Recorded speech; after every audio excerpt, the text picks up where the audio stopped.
What's up, YouTube? So we're gonna go through the ins and outs of what we call the Patriot build.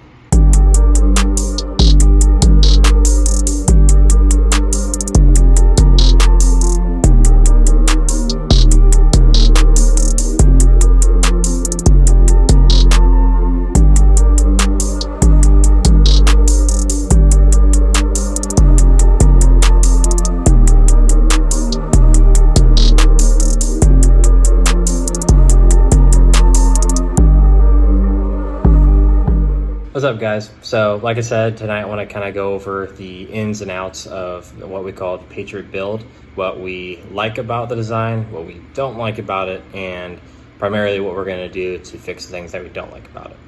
And the goal of this project is for people who are just getting into the hobby of RC crawling to be able to take their stock SCX24, whether it's the Rubicon, the Gladiator, the Power Wagon, whatever SCX24 it is, and be able to take this kit and turn it into a pro comp crawler with its stock components. So without further ado, let's dig right into this thing. We're gonna go ahead and start from the outside in. Everything on this build, just so you know, is completely custom. Everything is designed by us and 3D printed by us as well, using this 3D printer. And yeah, here we're using the 1-inch in diameter Endura brass rims. I really like this design a lot. I have a few other Endura brass rims, but different designs. This is the 12 spoke, I'm pretty sure. Tires, we are running the 64 millimeter DJ RC crawler tires. And on the inside, we are using a yellow silicone insert. For axles, this kind of makes it more of a Frankenstein build. Primarily, it's an SCX24, but these axles are actually FCX24. This actually came from the K5 Blazer build that I had a while back, and since then moved away from that. The body is based off of the 1950s Chevy Napco. And obviously I couldn't actually design it to be exactly like the Chevy Napco, and I couldn't label it as the Chevy Napco body because obviously this isn't licensed. First thing you'll notice is that the cab is actually pretty squared off, and I didn't mean to do that at first, but now that I actually see it, it's a little funky, but I kind of like it. You know, it's custom, it's my own design, and I don't know, I might change it, I may not, we'll see. Obviously, we got the logo, the Patriot, and then I went ahead and put a little American flag there. The stars didn't come in as well as when I designed it, but still, same concept applies. You can still see a little American flag on there. The body's pretty scratched up from doing some pretty serious rock crawling the other night, but you know, I could always make a new one if I want to. You might have seen in one of my other shorts, I actually showed how this is interchangeable. This one is more of the designed look with the tiny little flatbed in the back with some wrenches laid out in there. And you can't tell in here, I'm gonna label it here, but these are actually ammo cans, and I'm gonna put a little thing that says ammo as well. But you can actually interchange this out.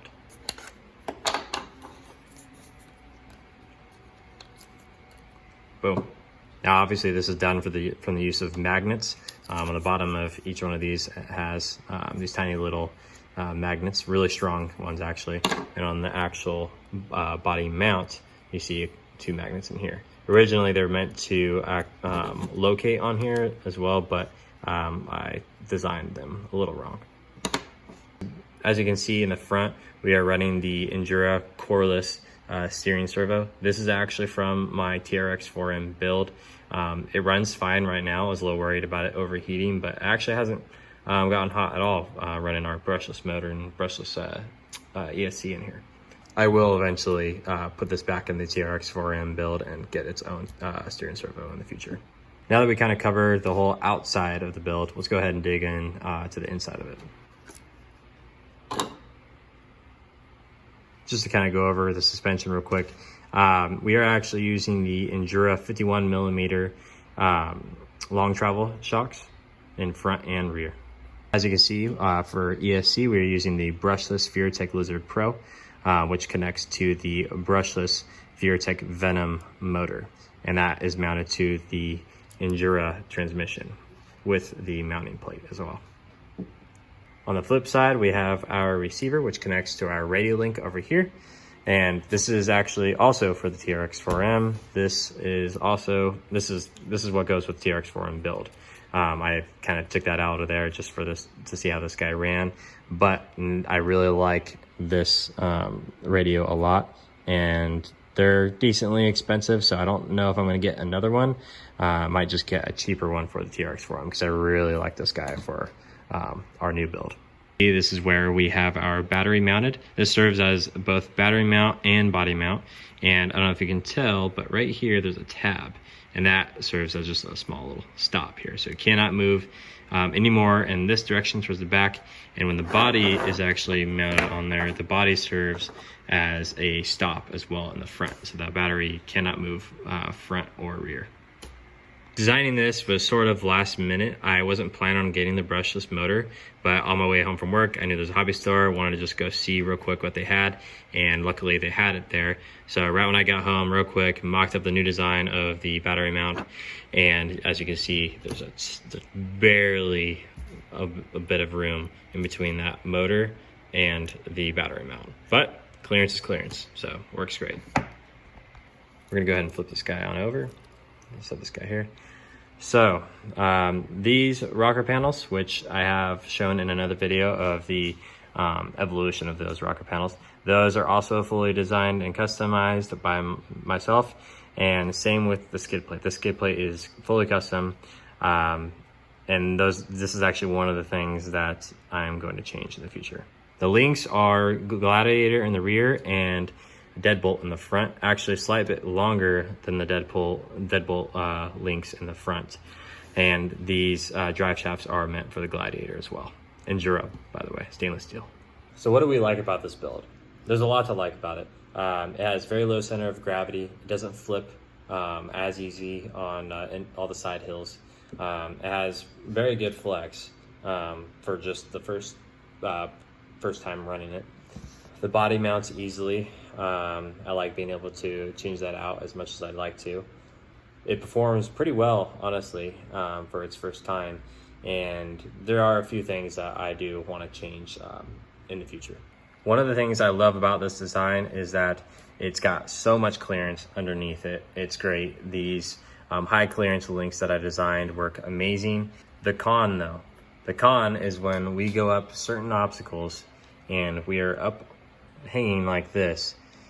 It has plenty of clearance with the high clearance links, but the rear, as you could imagine, the rear does tend to grab a little bit. And that's where I see a lot of other pro comp designs have this high clearance, that's all cleared out right here. So there's like so much room for you to be able to allow obstacles to go underneath and for you to be able to actually crawl right up on top of it. So that's pretty much the one thing I really want to change with this build, is kind of go back out the design of the frame and the skid plate.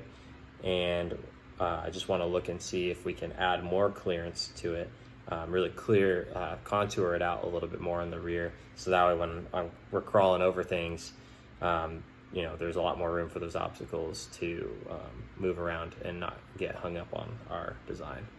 One fun note though is I wanted to make this design as easy as possible for people to assemble, if and when I were to sell this design. I don't know if you can see it, but right here where the skid plate rests against the frame, there is a small pocket on the actual frame, and you can see the head of the bolt that goes through these links. And that is on purpose. That actually, the head of the bolt, once it's in the skid plate, mounting the links all around, all four, actually locates this frame. So that way you can easily just pop it on there and start screwing in your bolts. There's a lot of guided features on here that are similar to that as well. So like the body mount in the rear, you have these little stops here. You just slide the body mount against the frame and it stops it, and it automatically locates the holes from here on the frame into the body mount. It's same with the front. You have these little tabs there, and all you do is just scoot it back, screw them in, and it's done. So here's our old body, or somewhat old body. This is what we were using last night to run, and we were scratching it all up. And here is our new body. Now, I didn't make a new one just because I scratched the other one. The new body actually has some new features to it, and I want to show that to you. here's the start of our interior design for this build. You have the little steering wheel right here. I put a CX24 on here because that's just what I'm calling, just a short name for this build, rather than the SCX24. This is our brand. And yeah, you have just like the top of the back bench seat, and these little holes right here are meant for magnets, and the outside diameter actually locates onto the body. I'm going to show that to you next.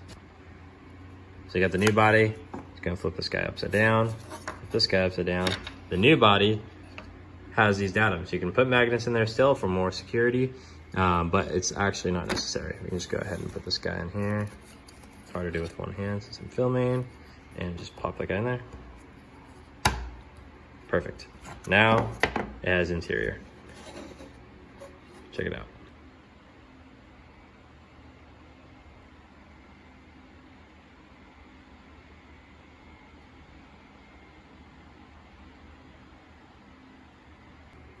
The little hole right there that you see is actually for this wire that goes from the motor, the brushless motor.